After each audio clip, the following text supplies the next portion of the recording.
Amigos de En Portada, buenas noches, ¿cómo están? Hoy tenemos un programa que vamos a iniciar con una conversación con dos candidatos al Congreso. De un lado, Pablo Secada, que es candidato por el PPC. Vamos a ver qué cosas es lo que piensan, presumimos que sus posiciones, o las anticipamos encontradas las posiciones, pero vamos a ver si eso es así o no. Y luego vamos a hablar también acerca de sus propias propuestas de campaña. ¿Cómo están, caballeros? Buenas noches. Buenas noches, Mario. Buenas noches, Mario. ¿Qué tal? ¿Cómo estás, Arturo? ¿Qué tal, Pablo? Bien, permítame empezar primero preguntándole a Pablo por la situación del PPC. Sabemos que dos de los congresistas o de los postulantes al Congreso, en la lista por Lima, han sido ya aceptados por el jurado, pero faltan la mayoría, y entre ellos tú, Pablo. Sí, el jurado lo que dijo es que el fallo del Poder Judicial no era aplicable, pero al aceptar a los dos candidatos al Congreso, lo que está diciendo es que el fallo sí es aplicable, ¿no? Le están enmendando la plana al Jurado Electoral Especial. Hemos hecho una medida cautelar más con un organismo supranacional.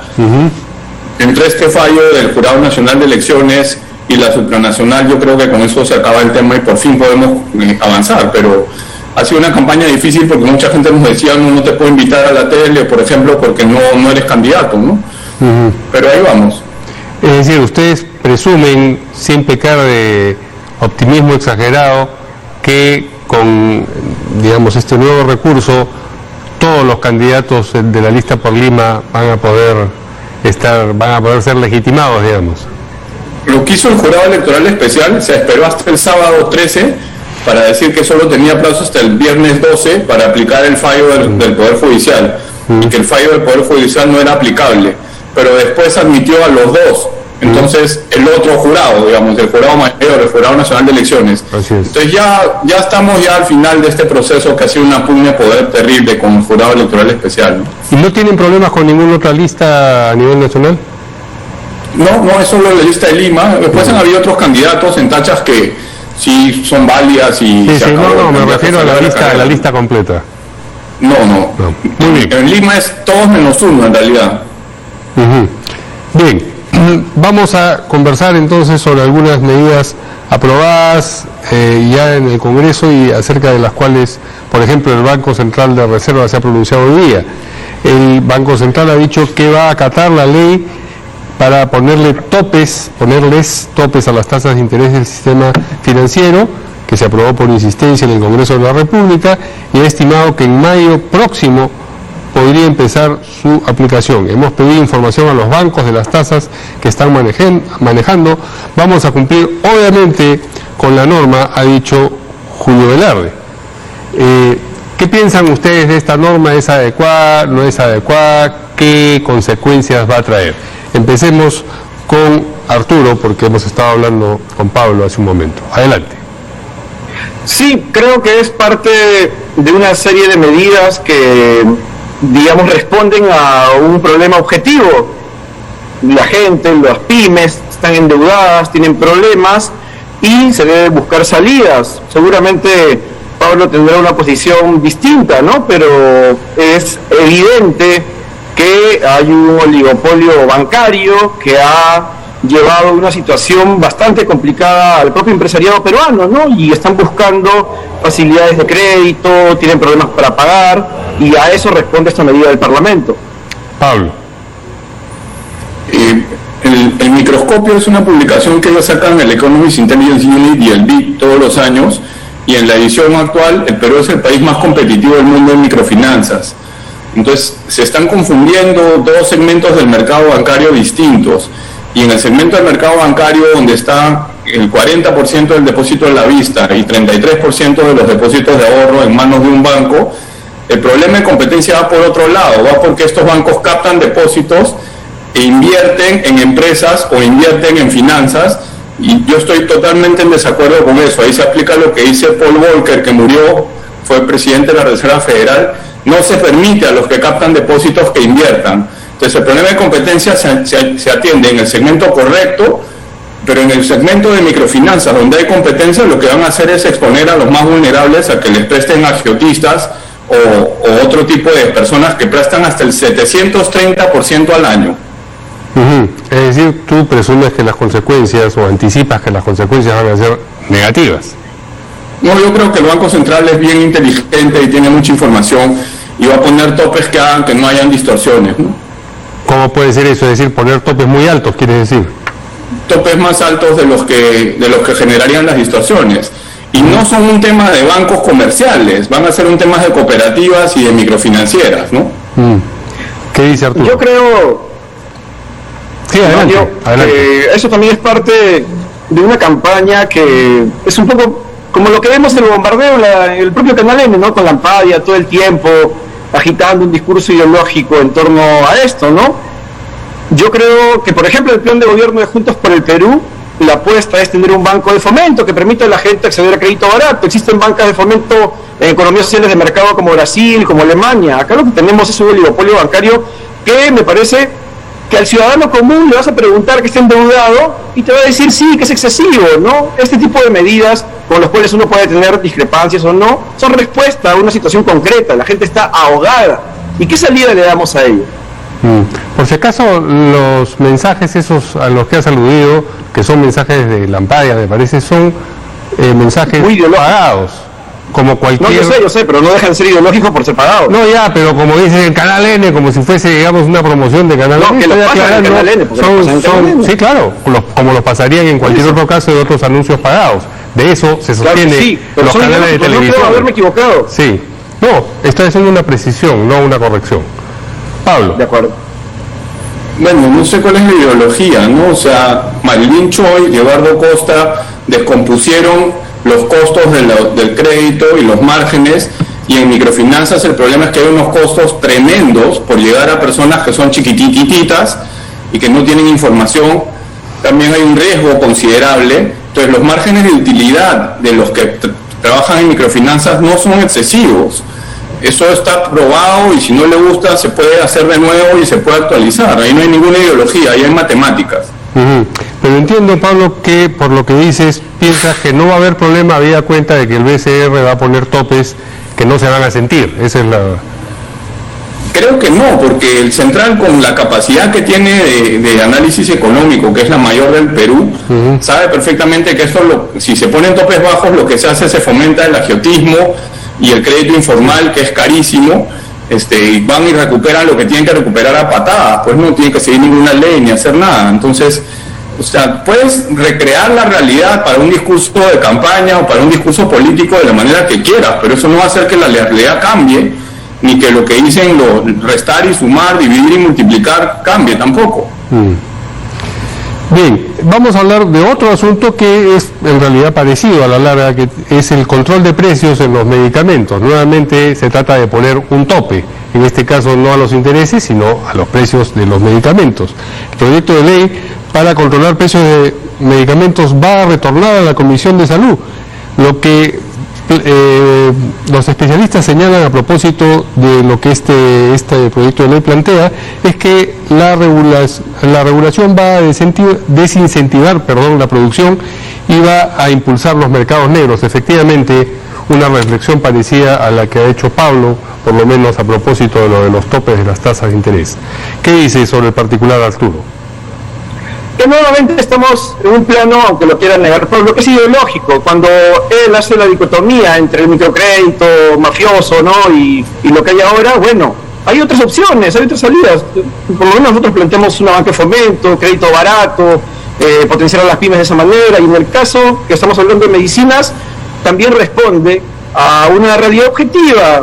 Durante la pandemia todo se disparó a una lógica realmente escandalosa, triste sobre las medicinas, y tiene que haber una salida. El modelo está mal, evidentemente está mal. ¿Cómo permitimos que el paracetamol, las citromicinas se disparen por cuánto? Por 50, por 60 en algunos momentos, que el alcohol escasee, y esto es realidad. No todos hemos ido durante la pandemia a comprarlo, hemos visto cómo se disparó y escaseó.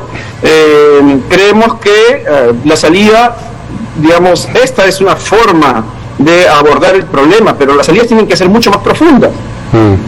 Y ¿Y hay alguna relación entre control de precios y escasez, a tu manera de ver, Pablo? Sí, claro, es por definición, pero en el sector de salud sí se requiere una intervención del Estado, y en el sector de salud peruano hay que hacer un montón de cambios. El financiamiento de la salud se tiene que separar de la provisión de salud, tanto en el Estado como en el sector privado, porque los grupos financieros que han entrado en salud le dan una ventaja al proveedor de la salud en desmedro del resto del mercado. Tienen que haber compras corporativas de genéricos del Estado directamente a los productores. Hay un montón de medidas que hacer. Regresando un segundito al tema del financiamiento, Agrobanco le prestó a 98 empresas que quebraron. Cofide le prestó una mina a la que no le dio prestar y hizo una serie de préstamos que estaban fuera de lugar. Cofide es el Banco de Fomento peruano y Agrobanco es el Banco de Fomento del agro. Lo que se tiene que dar es programas de garantías financieras bien manejados, no banca de fomento como dicen, cuando la experiencia reciente del Perú con banca de fomento es para correrse. Bien, otro asunto de particular actualidad es la situación de la huelga de transportistas y lo que es esa circunstancia, digamos, ha creado como problema en el transporte mismo y en el traslado en las carreteras. ¿Qué cosa piensan ustedes acerca de la solución que debería dársele a este problema? Arturo. Sí, yo creo que nuevamente estamos en un escenario de conflictividad social que, a pesar de las elecciones y a pesar de la pandemia, resalta porque se patean las mesas de diálogo, no se cumplen los acuerdos. ¿Cuántas mesas han quedado en nada para llegar a este paro que ha provocado ahora que incluso que suban los precios de los alimentos, y todo lo hemos visto en el mercado? Nuevamente, la incapacidad de resolver conflictos, la incapacidad de abordar los problemas. Recién el gobierno parece que ha tenido una iniciativa más o menos interesante con la devolución del impuesto al consumo, o también con el tema de un pequeño subsidio, ¿no? Pero esperamos nuevamente que reviente nuestra cara porque no atendemos a los sectores sociales, y yo creo que esa es una gran lección que un siguiente gobierno tiene que considerar, ¿no? Que estamos seguros va a ser un gobierno de Verónica Mendoza, atender los problemas no esperando cuando esto ya es una crisis, sino desde el momento en que vemos que se genera. Pablo, ¿qué piensas tú de esas soluciones, las soluciones que ha sugerido el gobierno, y qué otras plantearías tú? Un señor que es dueño de un camión de $100.000 difícilmente califica como un sector social en el Perú. Lo que son los transportistas son unos mercas, y lo que es el gobierno es un mamarracho que no sabe negociar. El impuesto selectivo al consumo grava la contaminación. El diésel es altamente contaminante. Talara la están haciendo para que empiecen a contaminar menos, porque Talara y Pampilla hace unos años eran uno de los diésels más contaminantes del mundo, llenos de azufre. En el tema del selectivo es ese. En el tema del Fondo de Estabilización de Precios de los Combustibles, lo que hace es le reduce la incertidumbre del precio de los combustibles a mercas. Lo que tú tienes que hacer es llegar directamente al consumidor, darle un subsidio si tú quieres a las personas de ingresos bajos. Sí, pero ¿por qué le vas a reducir el riesgo a personas que sacan camiones a la calle cuando el diésel regresa al nivel que tenía hace 2 años, cuando estuvo en el piso el diésel y el petróleo en el mercado internacional por años? Quizás valdría la pena, Pablo, que explicaras lo que quieres decir por mercas, porque es, digamos, una palabra codificada, ¿no? Mercantilista, es lo que quiere decir. Merca es el empresario que vive de prebendas. Merca es el empresario que contamina y no quiere que le graben por la contaminación. Eso no sé qué tiene de socialista, yo no comprendo bien, pero por lo que yo entiendo, entonces no sé, me dirás alguna cosa ideológica de las tuyas, pero el hecho es que son empresarios que tienen un montón de dinero. Un momentito, y ahorita vamos a darle la palabra a Arturo, pero termina, Pablo, y damos la palabra. Empresarios que tienen un montón de dinero, que contaminan, que le trancan al gobierno cerca de elecciones las carreteras, sin importarle ni siquiera la pandemia, cuando el diésel estaba regresando al nivel que tenía en el 2019. Quería decir algo, Arturo. Sí, bueno, hay 2 problemas adicionales. Hoy justamente conversábamos con algunos transportistas, ¿no? Uno es que muchas de estas salidas que se van a dar no van a beneficiar a un gran sector no formalizado en el transporte, ¿no? Eso por un lado, que también va a ser un problema social de alguna manera. Y por otro lado, el tema de los peajes, es lo que ellos también reclaman. Está en, digamos, su agenda, en en su lucha, y también es algo, me parece que es justo, ¿no? O sea, la lógica de peajes que se ha dado acá ha sido abusiva. Tenemos peajes en medio de la ciudad, en Puente Piedra, o sea, intocables por los contratos ley de la Constitución que adora Pablo, pero creo que eso también debe pasar a revisión. Muy bien, vamos a ir a una pausa, caballeros, y regresamos si quieren hablar un poco más sobre este tema, pero también para hablar sobre sus propuestas. Un momento, y regresamos. Pausa.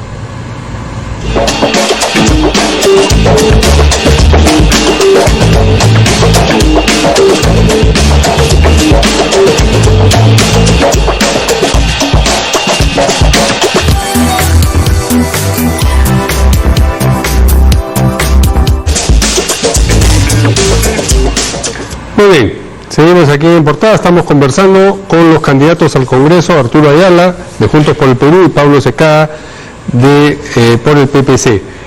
Es el turno de Pablo. ¿Quieres seguir conversando, Pablo, sobre el tema que había quedado pendiente antes de la pausa, o quieres pasar, y le hice una pregunta a ambos en realidad, quieren pasar ya a las propuestas que tiene cada uno de ustedes para el Congreso? Rápidamente, el peaje. Sí. En el peaje se cobra lo que cuesta mantener la vía. Si eso nos parece muy caro, imagínate lo injusto que es que ese mantenimiento de la vía lo pague una señora nativa de Loreto, porque eso es lo que haces cuando no cobras peaje. A través de los impuestos, dices tú. Claro, lo tiene que mantener alguien por los impuestos. La señora paga IGB cada vez que consume y termina financiando una carretera en Lima, porque no quieren poner el peaje en la carretera en Lima. Muy bien. Pasamos entonces ahora sí a lo que había mencionado. ¿Qué tipo de iniciativas quiere llevar cada uno de ustedes al Congreso? Pablo, seguimos contigo por este momento. Son 4. Protección social. Se tiene que pensar en la protección social de manera conjunta. Se tiene que proteger al trabajador, no al puesto, en un país donde 4/5 de las personas son informales. Eso incluye salud, pensión y desempleo. Es un esquema público y privado, con administración de inversiones privada, con rectoría y gestión de algunos aspectos públicos.